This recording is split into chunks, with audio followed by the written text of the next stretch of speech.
नमस्ते। इस आत्मज्ञान पाठ्यक्रम के सम्मेलन संख्या 22 में आपका स्वागत है। हम ध्यान के बारे में बात करेंगे। हम सीखेंगे कि ध्यान क्या है, ध्यान के प्रकार क्या हैं और ध्यान कैसे करें।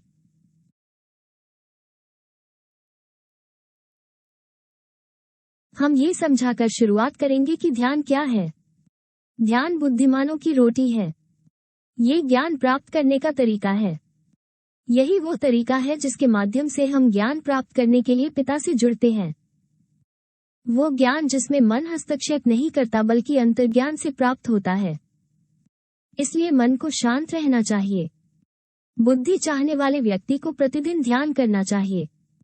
जिस प्रकार मानव शरीर को प्रतिदिन भोजन की आवश्यकता होती है, हमें प्रतिदिन अपनी चेतना को पोषण देना चाहिए और यह ध्यान के माध्यम से किया जाता है। जीवन में एकमात्र महत्वपूर्ण चीज आमूल-चूल, संपूर्ण और निश्चित परिवर्तन है। बाकी का स्पष्ट रूप से कोई महत्व नहीं है। जब हम ईमानदारी से ऐसा परिवर्तन चाहते हैं तो ध्यान मौलिक है।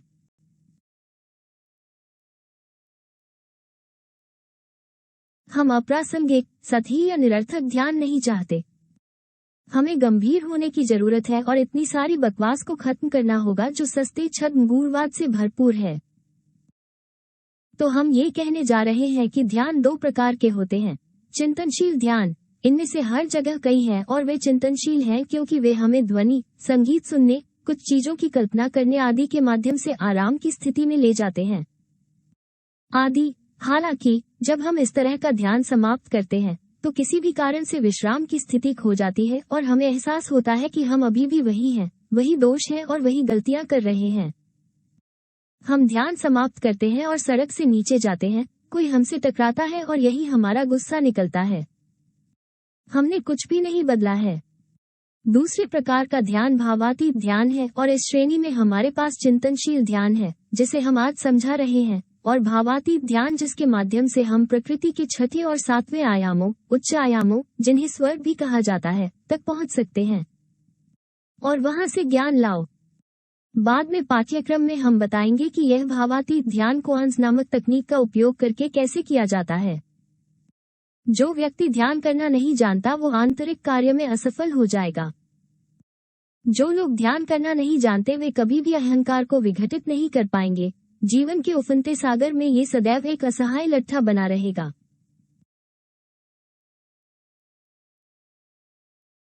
ध्यान के लिए हम जिन सामग्रियों का उपयोग करेंगे वे हमारे जीवन के दृश्य हैं। हम केवल उन दृश्यों और स्थितियों से ज्ञान निकाल सकते हैं जिन्हें हमने अनुभव किया है। हमारा जीवन दृश्यों से बनी एक फिल्म है और कुछ कलाकार उन दृश्यों में भाग लेते हैं, और आइए याद रखें कि ये कलाकार हमारे कई मनोवैज्ञानिक दोष हैं जो हमारे माध्यम से प्रकट होते हैं। इसलिए यदि हम अपने जीवन को मौलिक रूप से बदलना चाहते हैं तो हमें इन दृश्यों में भाग लेने वाले अभिनेताओं को खत्म करना होगा। ध्यान की तकनीक के माध्यम से व्यवहारिक जीवन की स्थितियों को गहराई से समझना चाहिए। ध्यान के लिए उपदेशात्मक सामग्री व्यवहारिक जीवन, हमारे दैनिक जीवन की विभिन्न घटनाओं या परिस्थितियों में सटीक रूप से पाई जाती है। परिस्थितियां सुखद और अप्रिय दोनों हैं, क्योंकि हम यहाँ अच्छे और बुरे से ज्ञान प्राप्त करने आए हैं। ध्यान की तकनीक का उपयोग करके सचेत कल्पना के माध्यम से किसी भी स्थिति का पुनर्निर्माण किया जाना चाहिए। किसी भी दृश्य का पुनर्निर्माण हमें अपने अहंकार के हस्तक्षेप और उसमें भाग लेने वाले विभिन्न दोषों को सीधे सत्यापित करने की अनुमति देता है। उदाहरण, रोमांटिक ईर्ष्या का एक दृश्य, वहां क्रोध, ईर्ष्या और यहाँ तक कि घृणा के दोष भी प्रकट होंगे। इनमें से प्रत्येक दोष, प्रत्येक कारक को समझने के लिए वास्तव में गहन चिंतन, एकाग्रता और ध्यान की आवश्यकता है। लोग हमेशा अप्रिय घटनाओं का विरोध करते हैं। वे नहीं जानते कि ऐसी घटनाओं की उपयोगिता कैसे देखी जाए।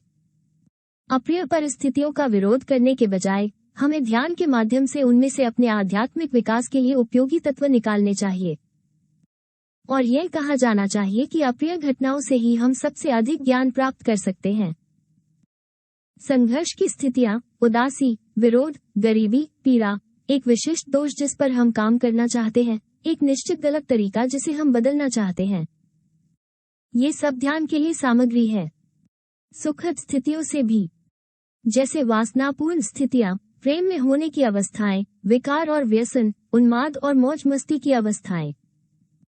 चूंकि यह सब हमें अपने दोषों को अपनी ऊर्जा से पोषित करने की ओर ले जाता है।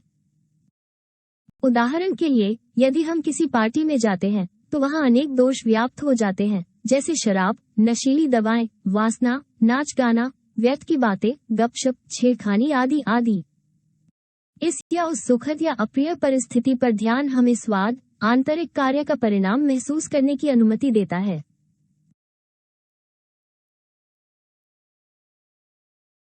काम का स्वाद और जीवन का स्वाद क्या है, इसके बीच पूर्ण मनोवैज्ञानिक अंतर करना आवश्यक है। काम का स्वाद वो है जो उस परिवर्तन से आता है जिसे हम ध्यान के माध्यम से प्राप्त और अनुभव कर रहे हैं। हम उन मनोवैज्ञानिक दोषों से सच्ची मुक्ति का अनुभव कर रहे हैं जिनके कारण हम अधीन और संस्कारित हुए थे। हम अब उसी तरह से प्रतिक्रिया नहीं करते हैं। हम उन चीजों से परेशान नहीं होते हैं जो यंत्रवत रूप से हमें प्रतिक्रिया करने के लिए प्रेरित करती हैं। उदाहरण के लिए, मैं पहले से ही उन चीजों के प्रति उदासीन हूँ जिन्होंने मुझे क्रोध, ईर्ष्या, वासना आदि आदि से भर दिया है। यही काम का स्वाद है। जीवन का स्वाद तब आता है जब हम जीवन की घटनाओं और समस्याओं से तादात्म्य स्थापित करते हैं। काम, पारिवारिक समस्याएं, आर्थिक समस्याएं, व्यक्तित्व से जुड़ी बातें, भौतिक वस्तुएं, लोग क्या कहेंगे, सुख दुख आदि। किसी भी मामले में अपने आप में काम का स्वाद महसूस करने के लिए उस दृष्टिकोण का पूर्ण उलट होना आवश्यक है जिसके साथ अस्तित्व की परिस्थितियों को सामान्य रूप से लिया जाता है। कोई भी व्यक्ति तब तक काम के स्वाद का आनंद नहीं ले सकता जब तक वो जीवन की विभिन्न घटनाओं के साथ पहचान करने की गलती करता है। इसीलिए हमें जीवन की परिस्थितियों को बदलाव के लिए सामग्री और अवसर के रूप में देखना चाहिए। निश्चित रूप से पहचान घटनाओं की पर्याप्त मनोवैज्ञानिक सराहना को रोकती है। जब हम इस या उस घटना के साथ अपनी पहचान बनाते हैं तो हम किसी भी तरह से आत्म खोज और चेतना के आंतरिक विकास के लिए उपयोगी तत्व नहीं निकाल सकते हैं।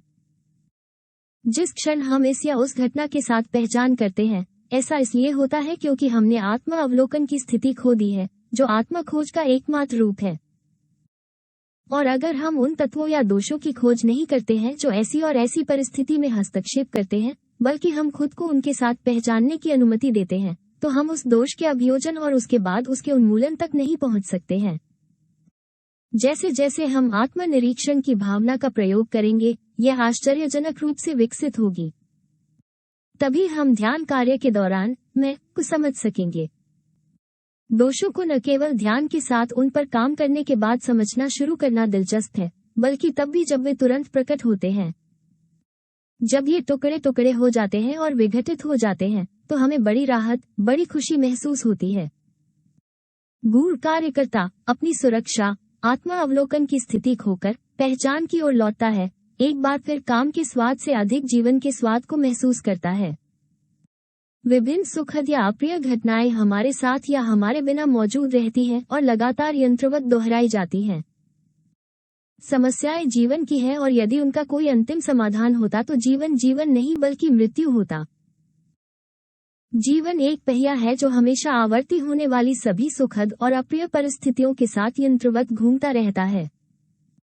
हम पहिए को रोक नहीं सकते। अच्छी या बुरी परिस्थितियां हमेशा यंत्रवत रूप से संसाधित होती हैं। हम केवल जीवन की घटनाओं के प्रति अपना दृष्टिकोण बदल सकते हैं। फिर परिस्थितियों और समस्याओं में संशोधन हो सकता है।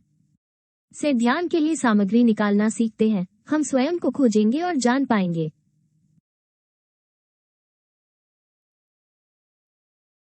चिंतनशील ध्यान अभ्यास। खैर, अब हम बताएंगे कि चिंतनशील ध्यान कैसे किया जाता है। हमें एक शांत जगह चाहिए जहां कोई शोर शराबा न हो, नहीं तो हम बाधित होंगे।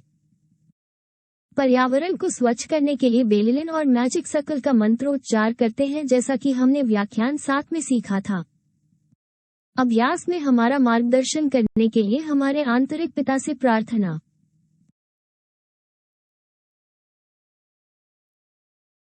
फिर हम भावनाओं के विश्राम की ओर बढ़ते हैं, जो हम श्वास के माध्यम से करेंगे। हम तब तक सांस लेते और छोड़ते हैं जब तक हम भावनात्मक रूप से आराम नहीं कर लेते। इसके बाद मन का विश्राम आता है, जिसे हम 1 मिनट के लिए ध्वनियां सुनकर करेंगे, और अंत में भौतिक शरीर का विश्राम होगा, जहां हम अपनी कल्पना का उपयोग करके अपने शरीर के सभी हिस्सों को महसूस करेंगे और उन्हें शांत होने, आराम करने का आदेश देंगे और फैलाना।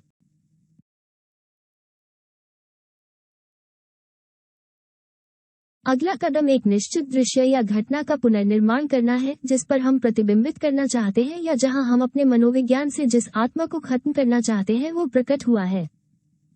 यदि हमें वो दृश्य पूरी तरह से याद नहीं है तो हम मंत्र रामगोम का उपयोग कर सकते हैं। ये हमारे जीवन का कोई भी दृश्य हो सकता है, ईर्ष्या, घृणा, वासना, आलस्य आदि का दृश्य।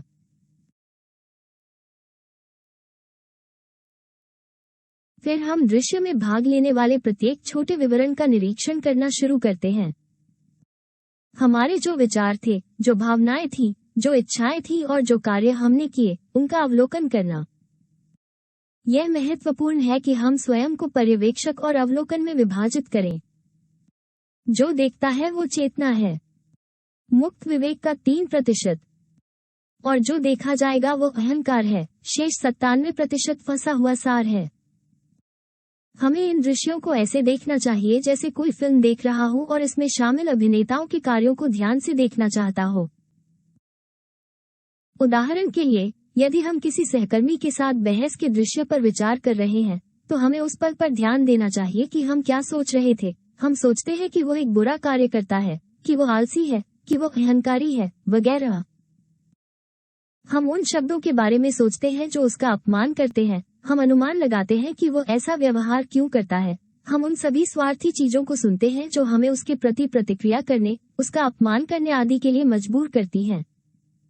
हमारी भावनाओं में हम क्रोध, हताशा, यहाँ तक कि भय भी महसूस करते हैं। हमें बहस करने, उसे ठेस पहुंचाने और उसका अपमान करने, उस पर हमला करने और उसे घूंसा मारने और यहाँ तक कि उसे मार डालने की इच्छाएं होती हैं। अपने कार्यों में हम उसे अपमानित करने के लिए आगे बढ़ते हैं और अपने शब्दों से उसका अपमान करते हैं। हम क्रोध और अवमानना के संकेत देते हैं। हम उस पर कोई वस्तु फेंकते हैं या शारीरिक लड़ाई में उतर जाते हैं। यदि हम किसी कामुक दृश्य पर विचार कर रहे हैं, उदाहरण के लिए हमने सड़क पर एक आकर्षक पुरुष या महिला को देखा और हम अपने विचारों का अवलोकन करते हैं, तो हम देख सकते हैं दोष हमें बता रहे हैं कि वो व्यक्ति कितना आकर्षक है, उसके बाल, उसका शरीर कितना सुंदर है। हम योजना बनाना शुरू कर देते हैं कि उस व्यक्ति से कैसे संपर्क किया जाए, उसे कैसे जाना जाए और उसे कैसे आकर्षित किया जाए। हम उस व्यक्ति को आदर्श बनाना शुरू करते हैं, उस व्यक्ति के साथ भविष्य के बारे में सोचते हैं, उस व्यक्ति के साथ कामुक दृश्यों की कल्पना करते हैं इत्यादि। अपनी भावनाओं में हम प्यार में होने की भावना, उस व्यक्ति के सामने होने पर होने वाली घबराहट और डर को देख सकते हैं। हमें अपनी इच्छाओं का निरीक्षण करना चाहिए।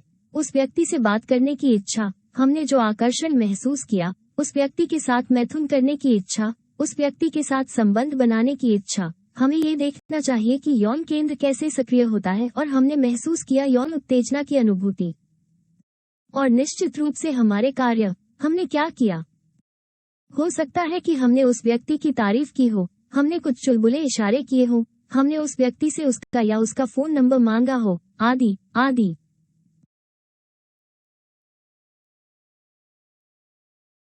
हमें अपना मूल्यांकन निर्ममतापूर्वक करना चाहिए, ये समझने के लिए कि यह हमारे अस्तित्व का हिस्सा नहीं है, और अहंकार चेतना को बाहर लाने के लिए हमें खुद का निरीक्षण करना चाहिए जैसे हम वास्तव में इस समय हैं। हम खुद से बच नहीं सकते। फिर हम दिव्य माँ से प्रत्येक दोष को इस वाक्यांश के साथ समाप्त करने के लिए कहते हैं, दिव्य माँ, इस आत्मा को मुझसे दूर करो। माँ को कार्य करने के लिए दोष को पहले ही देखा और समझा जाना चाहिए। हमें समझना चाहिए कि हम एक दोष, एक अहंकार देख रहे हैं, कि यह हमारे वास्तविक अस्तित्व का हिस्सा नहीं है। एक दोष जिसके कारण हमें और दूसरों को क्षति पहुंची है। एक दोष जो हमारी ऊर्जा को लूटना चाहता है।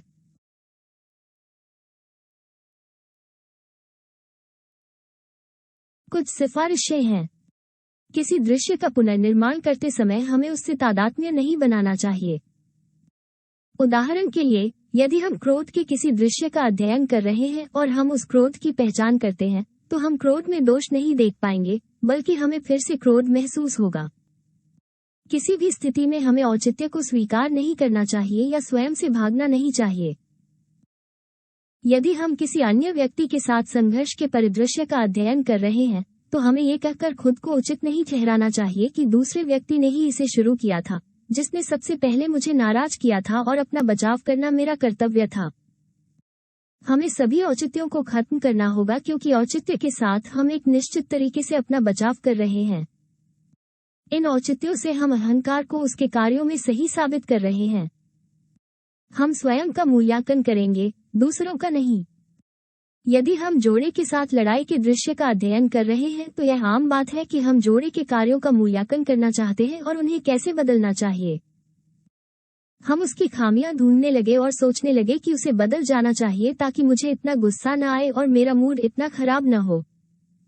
हमारा मानना है कि हमें इस स्थिति में डालने के लिए वो दोषी है।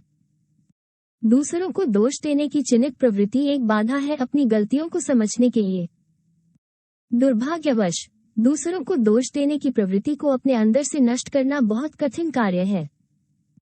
ये हमारे दोष हैं जिन्हें हम देखेंगे और दोष देंगे, दूसरों के नहीं। स्वयं को दूसरों के दृष्टिकोण में रखना महत्वपूर्ण है। दूसरे व्यक्ति ने क्या महसूस किया या अनुभव करने की कोशिश नहीं की, या यह नहीं सोचा कि उन्होंने ऐसा क्यों किया या वैसा क्यों किया, बल्कि उस समय पर विचार करें जब हमने उसी तरह से कार्य किया है और उस प्रदर्शन में भाग लेने वाले दोषों का अवलोकन करें, उन्होंने ऐसा क्यों किया। इससे हमें अपने भीतर उसी दोष का पता चलेगा और हमें अपने दोष की समझ आएगी और हम दूसरे व्यक्ति के कार्यों को समझ सकेंगे। इससे दूसरों के प्रति आलोचना समाप्त हो जाती है। अंततः हमें जब भी अवसर मिले इस अभ्यास को दोहराना चाहिए। इच्छुक छात्र को दिन के विभिन्न विवरणों पर विचार किए बिना बिस्तर पर नहीं जाना चाहिए।